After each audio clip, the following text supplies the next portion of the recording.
Hello everyone, I'm Dr. Pooja Sharma, working as Associate Professor in Department of MBA. Today I will discuss about the concept or basic concepts of accounting or accounting terminology. Accounting terminology, whatever the concepts and whatever the terms we are studying in accounting, you should know before starting the syllabus. So it is very important for every student to have the complete information, about the accounting terminology.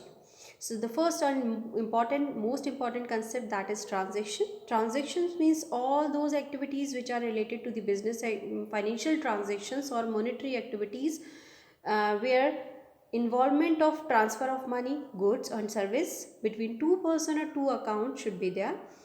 For example, purchase of goods, sale of goods, borrowing from the bank, salary paid, rent paid, commission received, interest paid. So these are the some examples of the transactions. Means there should be some financial activities, there should be some monetary transaction, means give and take activity should be there of the in terms of the money. It can be two types. The transactions are of two types, cash and credit transaction.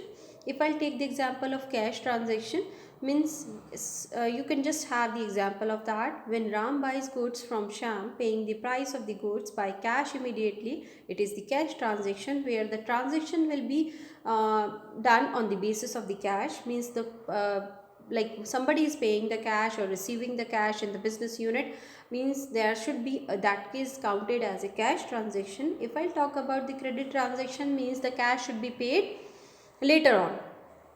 Means like suppose services have taken or goods received by the organization but not paid the amount for that, and like that goods sold by the company or services given by the company and amount is not received, so that is called credit transaction.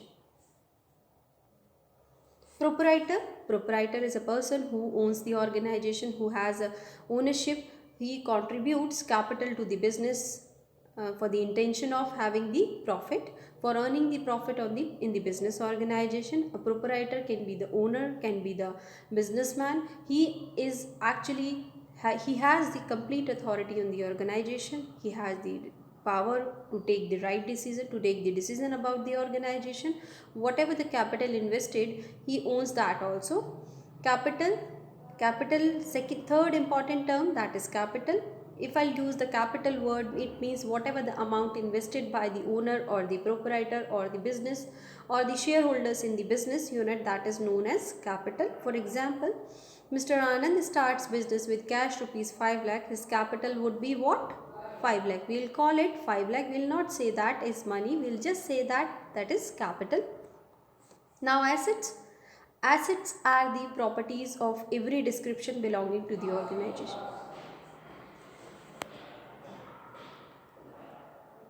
Okay, so the assets can be classified into tangible or intangible assets. Tangible assets, these assets are having physical existence. It can be seen or touched, and you can just take the example of that. Plant and machinery, cash, all the tangible assets comes in that category. Intangible assets are those assets which are not having any physical existence, but have the you just see you have the right on that, you can get the benefit from that, like goodwill, patent and trademarks are the examples of that. Liabilities refers to the financial obligations of the organization. Suppose company has taken the loan for the purpose of operational activity, so that is the liability that will be counted as the liability of the organization. Okay. Drawings, it is the amount of cash or value of goods withdrawn by the business unit for the purpose of personal use. Account is a summary of relevant transactions at one place relating to a person, assets, expenses, revenue named in the heading. Account is what? It is a summary of all the transactions. So thank you so much.